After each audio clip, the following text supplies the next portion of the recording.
Hello, everyone. Welcome to the Valores Training Center YouTube channel. I am Mark Entrata, 48 years old, first degree black belt under the legend himself, Cobrina Charles. And I've been doing jiu-jitsu for almost 25 years, and I've been coaching, teaching, leading, and managing a team and an academy for almost 20 years. And I'm the head of Alliance Jiu-Jitsu in Manila, Philippines. Welcome to the channel. If this is your first time, this channel is mostly for beginners, hobbyists, and older people. But basically, it's for everyone. Because, I'm like that. I want everyone to benefit from my channel. Now, one of the things that will happen in your jiu-jitsu journey, for some, if you've been doing jiu-jitsu long enough, you're like, yes, I've been there. But if you're kind of new, this is gonna happen. Yeah. I've been doing jiu-jitsu for almost 25 years. I don't know anyone who's still in the game, okay, who did not have to stop doing jiu-jitsu for one reason or another. So expect that. That will happen to you. Now, what are the more common reasons why people stop? First, of course, injuries. Okay. When you're injured, doesn't matter how much you love jiu-jitsu, there will be injuries where you literally cannot train. You shouldn't be training. The second one is financial reasons, whether you got laid off at work, etc., or in between jobs. That's also a common situation. Another, change in work schedule or change in schedule altogether, whether you have a new job and the time really just wouldn't fit the training schedule your academy has, or maybe you're a new dad or you just got married, etc. Things that will shake up your schedule. For one reason or another, you will have to stop. Now, here's the thing: the longer you stop, the harder it is for you to go back to training.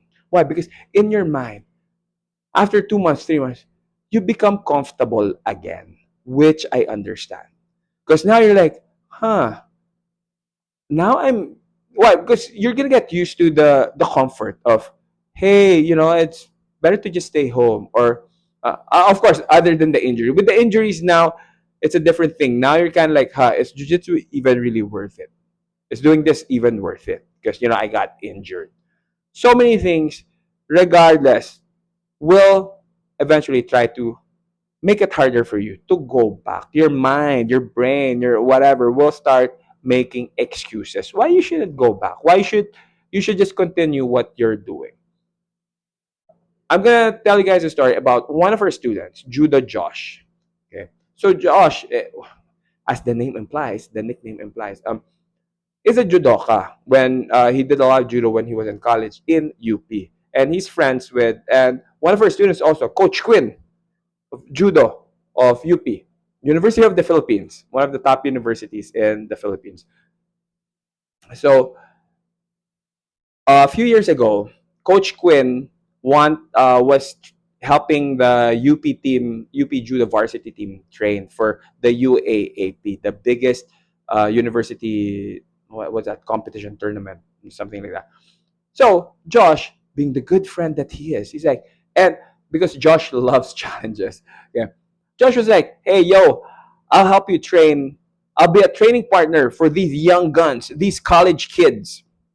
That time, Josh was already in his early 30s. Maybe Josh forgot that. So anyway, and we all know judo. If you don't know judo, judo is way, way, way more intense than jiu-jitsu. That's why I don't do judo. Anyway, so Josh started training with them to help them out. And, you know, he got injured, ACL injury.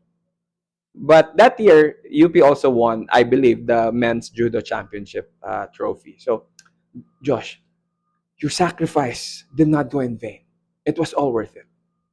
Or was it? Was it worth it? It was worth every goddamn second. But anyway, so he got injured, ACL, needed surgery, 6 months of therapy.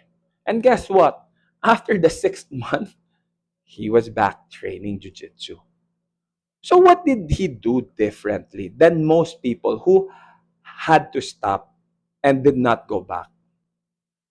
He stayed around the community.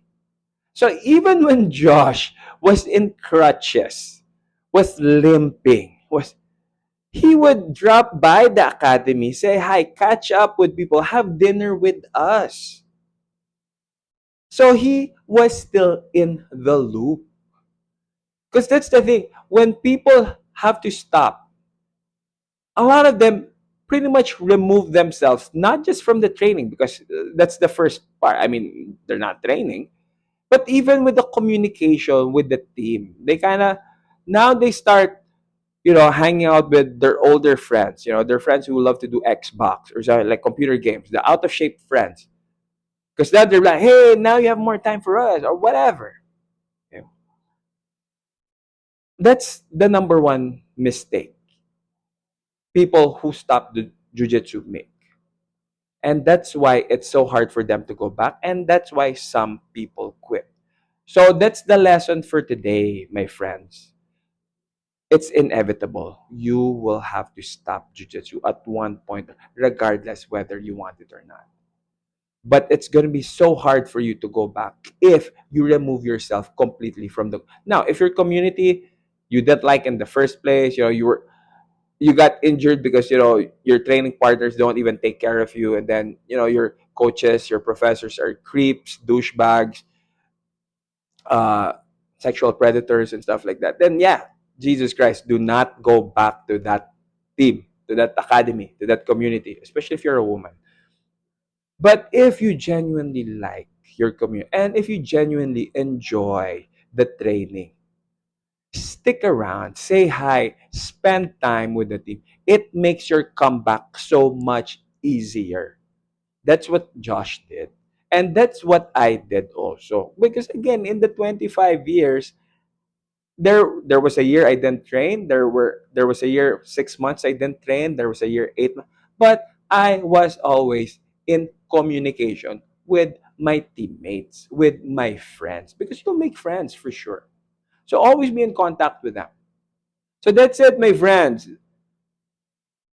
You have to stay, keep those bonds alive, even if you can't physically train jujitsu.